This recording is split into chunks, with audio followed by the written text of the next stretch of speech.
कभी ऐसा हुआ है तुम अपनी क्लासरूम में एंटर कर रहे हो और ऑपोजिट साइड से कुछ लड़के आ रहे होते हैं, उनमें से एक से हल्का सा टकरा गए, लेकिन सामने वाला बांदा ऐसे रिएक्ट करता है जैसे तुमने जानबूझकर किया हो। वो गाली देता है और तुम्हें मारने की कोशिश करता है। उसके पीछे उसके 3-4 दोस्त खड़े होते हैं जो उसे सपोर्ट कर रहे होते हैं और तुम्हारी बेइज्जती का मजा ले रहे होते हैं। तुम कामली बात करने की ट्राई करते हो लेकिन वो सुनना ही नहीं चाहते। सामने पूरा ग्रुप होता है, ना तुम फाइट कर सकते हो और ना ही वहां से भाग सकते हो। सब देख रहे होते हैं और हंस रहे होते हैं और तुम्हें बेइज्जती फील होती है। नेक्स्ट डे क्लास में सब बोलते हैं तेरी तो फट गई, तू कुछ बोल भी नहीं पाया, तू तो नामर्द है। इवन गर्ल्स तक तुम्हें वीक समझने लगती हैं। लेकिन आज के इस वीडियो के बाद तुम्हें ऐसी सिचुएशन दोबारा फेस नहीं करनी पड़ेगी, क्योंकि आज मैं तुम्हें सिखाऊंगा कैसे 1 से लेकर 4 लोगों के प्रेशर में भी स्मार्ट, काम और कंट्रोल के साथ खुद को डिफेंस करना है, बिना पैनिक के, बिना ओवर रिएक्शन के और बिना अननेसेसरी रिस्क लिए। एंड कैसे तुम अपनी टेस्टोस्टेरोन का यूज करके नेचुरली स्ट्रांग बन सकते हो, जिससे कोई भी तुमसे पंगा लेने से पहले 100 बार सोचेगा। कमेंट में लिखो I am ready and let's start the video. सबसे पहले एक बात याद रखना, हर प्रॉब्लम का सोल्यूशन फाइट नहीं होता। एक असली वॉरियर तब तक नहीं लड़ता जब तक उसका सब्र टूट न जाए। अगर तुम शांति से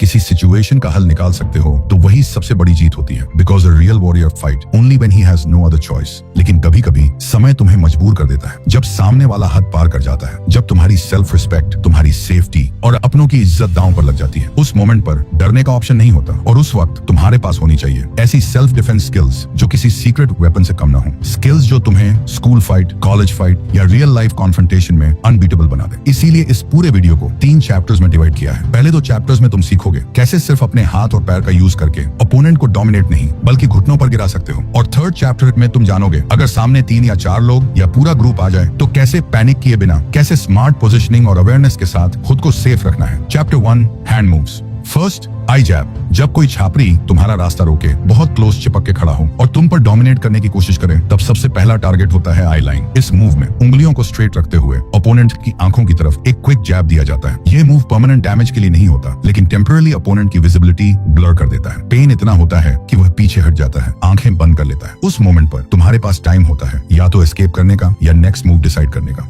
second, throat strike. Throat body का एक वीक स्पॉट होता है। एक छोटी सी स्ट्राइक सांस बंद कर सकती है। जब ओपोनेंट बहुत करीब आ जाए मारने के लिए और तुम्हें क्लियरली लगे कि सिचुएशन सीरियस हो चुकी है, तब एक tight fast strike throat area यानी गले पर मारो। इस मूव में तुम्हें अपनी हाथ की एज ओपोनेंट की थ्रोट एरिया में एक पावरफुल स्ट्राइक करनी होती है बिना वार्निंग के। जैसे ही यह स्ट्राइक लगती है, सामने वाले की सांस रुक जाती है एंड वह ऑटोमेटिकली पीछे हट जाता है। कुछ सेकंड्स के लिए उसका बैलेंस चला जाता है। यह एक सरप्राइज अटैक है। Third, elbow smash. ये सबसे अंडररेटेड फाइटिंग टूल्स होते हैं। ये क्लोज डिस्टेंस में काम करते हैं लेकिन इम्पैक्ट हैवी होता है। जब अपोनेंट पंच करने के लिए क्लोज आए, अपने एल्बोज को बॉडी के पास टाइट रखो और क्लोज रेंज में एल्बो स्मैश यूज करो। अपनी एल्बो से स्ट्रांगली उसके जॉ लाइंस में हिट करो। जॉ लाइंस और नोज पर लगने से दिमाग इंस्टेंटली डिस्कनेक्ट होता है, आंखों के सामने अंधेरा छा जाता है। बहुत बार इंसान यहीं गिर जाता है। बट इस मूव को तब यूज करो जब सामने वाला तुम्हारे बहुत करीब आ गया हो, तुम्हारे पास पंच करने का टाइम ना हो। इस मूव का बेस्ट पार्ट ये है कि एल्बोज को ब्रेक करना मुश्किल होता है, तो तुम्हें इंजरी होने के चांसेस भी कम रहते हैं। Fourth, back fist. Back fist एक हाई स्पीड और अनप्रेडिक्टेबल मूव है। जब ओपोनेंट क्लोज रेंज में हो और तुम्हारा हाथ ऑलरेडी गार्ड पोजीशन में हो, तब तुरंत नकल्स की बैक साइड से फेस या साइड एरिया की तरफ स्नैप मूवमेंट में हिट करो। यह मूव अनएक्सपेक्टेड होता है, इसलिए ओपोनेंट गार्ड नहीं कर पाता। इससे तुम्हें तुरंत स्पेस क्रिएट करने का चांस मिलता है। तुम्हारी फिंगर्स ओपन नहीं होती, इसलिए तुम जल्दी से वापस आ सकते हो। यह मूव क्लोज कॉम्बैट में बहुत ही इफेक्टिव है जब तुम्हें क्विकली रिएक्ट करना हो। बस एक बात याद रखो, हमेशा रिस्ट टाइट रखो, वरना खुद को इंजरी हो सकती है। Fifth, palm strike. इस मूव को तब यूज करो जब ओपोनेंट बिल्कुल सामने हो और ओपन हो। तुम्हें एक स्ट्रॉन्ग पाम स्ट्राइक उसके अपर बॉडी की तरफ देना होता है ताकि वह और बैलेंस हो जाए। अगर ओपोनेंट के पीछे वॉल हो तो इम्पैक्ट और भी ज्यादा इफेक्टिव हो जाता है। इस मूव को पावरफुल बनाने के लिए डेली एक्सप्लोसिव पुशअप्स करो। अगर बिगिनर हो तो नॉर्मल पुशअप्स से स्टार्ट कर सकते हो। 6, फोरआर्म ब्लॉक एंड पंच। ये move hand to hand combat में सबसे बेस्ट माना जाता है। इस मूव से तुम अपने आप को अपोनेंट के पंचेस से भी बचा सकते हो और साथ ही काउंटर प्रेशर भी बना सकते हो। एक फोर आर्म से अपोनेंट के पंच को ब्लॉक करो और दूसरे हाथ से फेस पर पंचेस मारो। प्रैक्टिस के लिए डेली 1 से 2 मिनट शैडो पंचिंग करो। इमेजिन करो कोई तुम पर अटैक कर रहा है और उस सिचुएशन को विजुअलाइज करके प्रैक्टिस करो। 7, एल्बो स्ट्राइक। इसका यूज तब करो जब कोई तुम्हारा कॉलर पकड़ ले या बहुत क्लोज आ जाए। एक पावरफुल एल्बो स्ट्राइक उसके सर पर मारना है। इसका एक ही अटैक काफी है अपोनेंट को गिराने के लिए। इसकी प्रैक्टिस के लिए तुम एल्बो शैडो फाइटिंग कर सकते हो ताकि टाइमिंग और कंट्रोल बेटर हो। Chapter 2, legs moves. First, straight front kick. Suppose करो कोई सीधा तुम्हारी तरफ दौड़ के आ रहा है तुम्हें मारने के लिए। इस मोमेंट पर स्ट्रेट फ्रंट किक का यूज डिस्टेंस क्रिएट करने के लिए होता है। तब आपको अपना पूरा स्ट्रेंथ लगाकर उसकी चेस्ट पर एक किक मारना है जिससे आपका ओपोनेंट दूर जाकर गिरे। इसका मेन गोल होता है ओपोनेंट को ऑफ बैलेंस करना और तुम्हें एस्केप का चांस देना। इस मूव की प्रैक्टिस के लिए तुम पंचिंग बैग या वॉल के सामने बैलेंस और स्पीड पर काम कर सकते हो। बेसिकली तुम्हें अपने पैर को कंट्रोल के साथ फास्ट और स्टेबल मूवमेंट में यूज करना सीखना होता है। Second, groin kick. इस मूव का यूज सिर्फ दो एक्सट्रीम सिचुएशंस में होता है। पहला, जब सामने वाला फिजिकली ज्यादा स्ट्रांग हो और तुम्हारी स्पेस फोर्सफुली इन्वेड कर रहा हो। दूसरा, जब कोई तुम्हें पकड़ने या होल्ड करने की कोशिश करे, तब आपको एक पावरफुल ग्रोइन किक उसके प्राइवेट एरिया पर मारना है जिससे आपका ओपोनेंट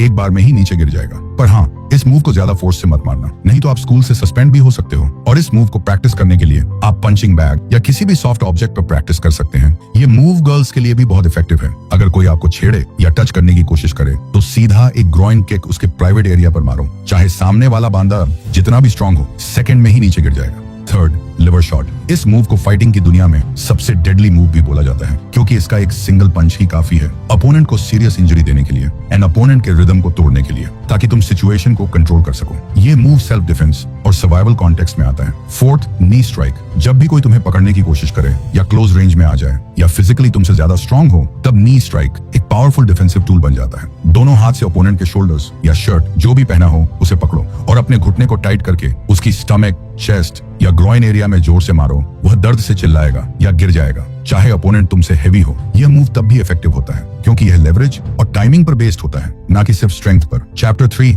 ग्रुप फाइट। ये सारे सेल्फ डिफेंस मूव्स तभी प्रॉपर्ली वर्क करते हैं जब सामने एक या दो लोग हों। पर अब सोचो, अगर सामने 3, 4 या उससे भी ज्यादा लोग हो जाएं, तो क्या होगा? इमेजिन करो, तुम स्कूल से घर जा रहे हो और सडनली देखते हो कि 4 से 5 लोग तुम्हारा वेट कर रहे हैं जिनसे तुम्हारा स्कूल में फाइट हुआ था। अब खुद से एक सवाल पूछो, ऐसी सिचुएशन में तुम क्या करोगे? अगर तुम सोच रहे हो कि मैं अकेले ही सबको हरा दूंगा, तो तुम गलत सोच रहे हो। ये कोई मूवी का सीन नहीं है जहाँ एक बांदा पूरी गैंग को हरा देता है। रियल लाइफ में सर्वाइवल जीत से ज्यादा इंपॉर्टेंट होता है। तो अगर फाइट नहीं करनी तो फिर करना क्या है? इसके लिए तुम्हें सिर्फ 2 चीजों पर फोकस करना होगा।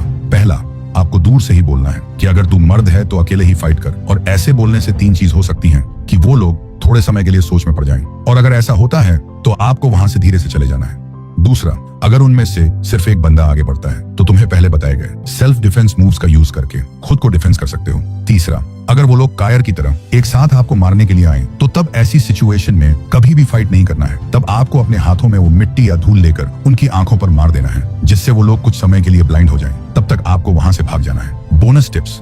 अब समझो क्यों आप हमेशा स्कूल में बुली होते हो। तो इसके 2 सबसे बड़े कारण हैं। आपको अपना सेल्फ डिफेंस करना नहीं आता था। इसी बात का फायदा ये बुली करने वाले उठाते थे। लेकिन आज इस वीडियो में तुम सेल्फ डिफेंस करना सीख गए। लेकिन एक और रीजन है जिससे लोग आपको सबसे ज्यादा कमजोर मानते हैं, वह है स्कूल में हमेशा अनकॉन्फिडेंट रहना। इसलिए कोई भी आपको कुछ करने से पहले एक बार भी नहीं सोचता। और अनकॉन्फिडेंस डायरेक्टली कनेक्टेड है आपकी बॉडी लैंग्वेज से। आप कैसे चलते हो, बैठते समय आपकी बॉडी पोस्चर कैसी है, बात करते समय हाथों का कैसे यूज करते हो, ये सब कुछ मैटर करता है आपको डोमिनेंट या वीक दिखाने के लिए। तो अगर आप चाहते हो कि आपके अंदर भी एक ऐसी बॉडी लैंग्वेज अनलॉक हो जिससे सामने वाला बंदा आपको बुली करने की हिम्मत भी ना करे, तो इसके लिए आपको चाहिए एक फुल बॉडी लैंग्वेज गाइड जिसका